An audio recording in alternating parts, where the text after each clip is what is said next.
Traffico e folla in strada. Nel primo sabato dopo la riapertura dei locali si ripopolano le spiagge, pochi controlli, molti lidi ancora chiusi.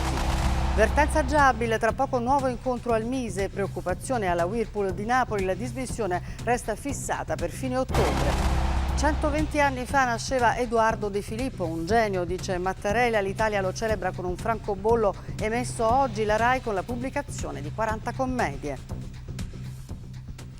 Buon pomeriggio, ben trovati. È stata una notte di traffico e assembramenti, movida affollata a Napoli. Oggi il mare ritrovato, molti lidi non hanno ancora riaperto sulle spiagge libere. Tocca ai comuni garantire i protocolli di sicurezza. Ci racconta tutto in diretta dal porto di Napoli Francesca Ghidini. Buon pomeriggio, sì,